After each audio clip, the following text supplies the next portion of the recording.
This is KSL Sunday Edition with Deanie Wimmer. There's a lot of people that say that they care, but few people that actually get out there and actually do something about it. This week on Sunday Edition, we just celebrated Veterans Day, but what more can we do to support our vets? The mental health help they're getting from a barbershop. Plus, we've learned that providing blood to patients very, very early after their injury more than doubles their chance of survival. This is really, really important. Life-saving blood transfusions now available to be done by first responders on the way to the hospital. The number of lives it will save in West Valley City. But first, if you're late every single time, you're going to miss out on a lot of cool things. Utah's focusing on bringing more kids back to school and on time. The statewide attendance campaign hoping to improve school punctuality. New numbers show 1 in 4 Utah students are chronically absent from school, and a new Everyday Counts campaign is helping schools across the state address this problem. The Murray School District, for example, has joined the campaign and tried a fun way to motivate kids to get them to school and on time.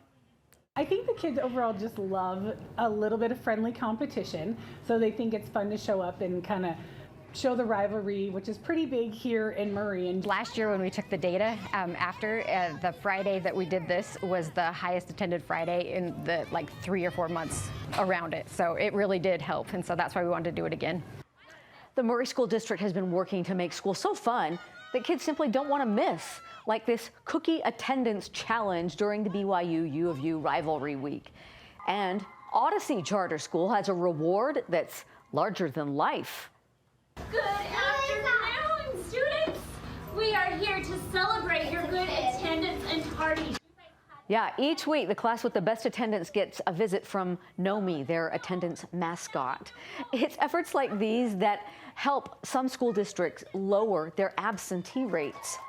Rates vary across the state. In Logan, for example, 45% of students are chronically absent.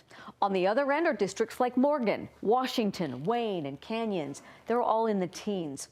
I sat down with the coordinator for the Everyday Counts campaign, Megan Menlove, to see how they're trying to get kids in school every day. 23.8% chronic absenteeism, same as last year. Yep. It's got to be frustrating. And yet, what does it say about the problem of attendance and absenteeism? I think what it says is that obviously we still have a chronic absenteeism issue here in Utah.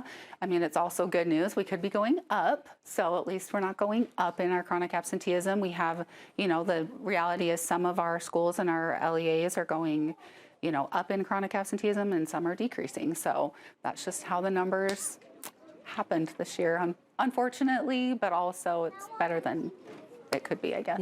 Yeah. I mean, 1 in 4 students, essentially. Yeah. Yep. That's a lot. It is a lot. A lot of kids not at school. There are some bright spots. Tell me about those. Yes. So we have a lot of our schools and our districts and our LEAs doing some really awesome things.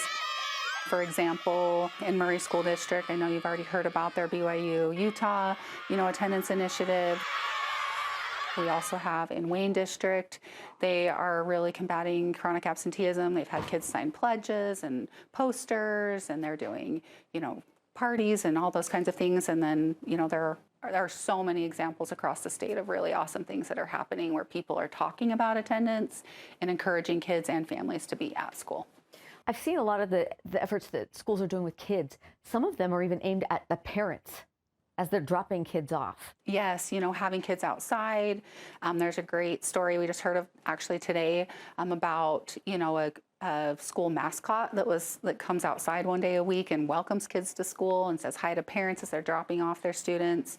Involving parents in those conversations is crucial. Parents are such a key factor in getting kids to be at school and in partnering with the school to address barriers and to help families get what they need so that kids can be at school. One of the barriers you talked to me about was an interesting one in the community. You need the community to help you in this effort. And explain how a Walmart was involved in that. Yeah, we have businesses that surround our schools, and those businesses can help you as a school leader get kids out of their business and back at school.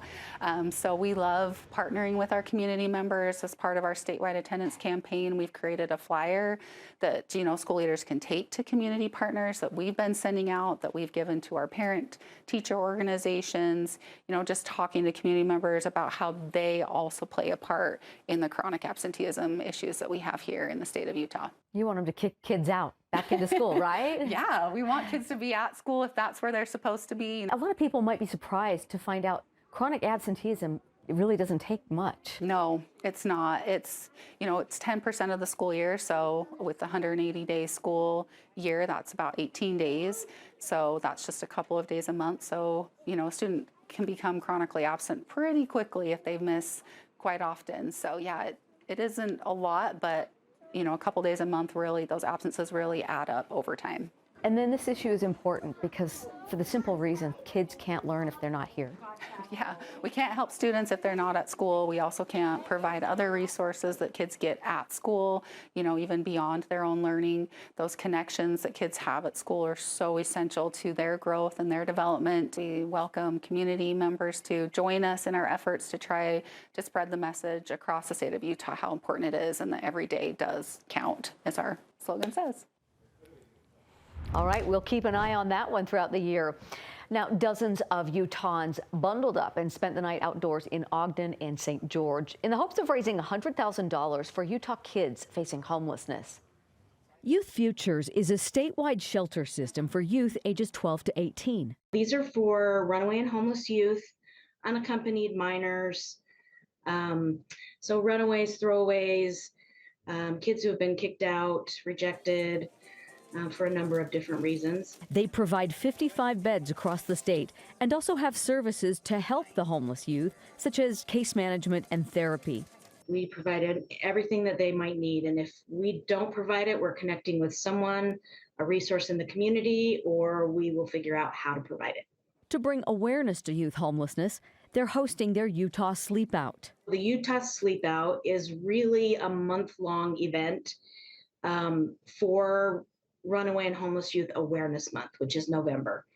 So what we do is we sleep outside for one night on one of the coldest nights of the year so that we can experience just for one night what youth might go through having to sleep on the streets. Participants are given a piece of cardboard, soup, and a roll, and then go to sleep for a night in the cold. Not everybody makes it all night. I have never actually made it all night because it is very cold. When you're laying there in a sleeping bag and you have no tent over your head, especially when you're not used to being in that environment, you start shivering, you start getting scared. It's dark, it's cold, it's the unknown. We have in the past done some simulations where somebody might come wake a camp up in the middle of the night.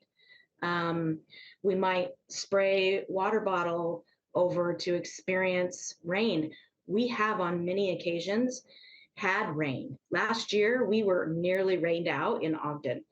We've had snow in St. George on the night that we slept out. So it's cold, and it's not for the faint of heart. Participants say they decided to join the Sleep Out in remembrance for the youth who are often forgotten. This is the place I really felt like I had the opportunity to make my own decisions. I once was a resident here, so I'm the one advocating for the youth. I'm their voice. The Sleep Out does more than bring awareness. What this event does is it raises awareness and funds to help us support the programs all year long. You don't have to sleep out to help Youth Futures. You can donate all month long. After 10 years of work, we have served nearly 6,000 youth throughout our programs. You can contribute by donating directly or by purchasing items from the event's fundraiser, which includes gift baskets, blankets, and gift cards. Every dollar and donation helps, and Youth Future says their program is helping youth all the way into adulthood. We are showing an 80% success rate at preventing adult homelessness. So kids who have come through our programs after we've finished serving them and stabilizing them, 80% of those kids don't go back into homelessness. Youth Future say supporting Utah's homeless youth is vital for our community. This has a much bigger ripple effect than just us serving youth today. This is our future. It's kind of cliche to say, but the kids are our future. Glad to know more about that program. Still ahead on Sunday Edition, a life-changing change that first responders in West Valley City are making. It could save patients' lives by 50%. The blood transfusions now being done in the field.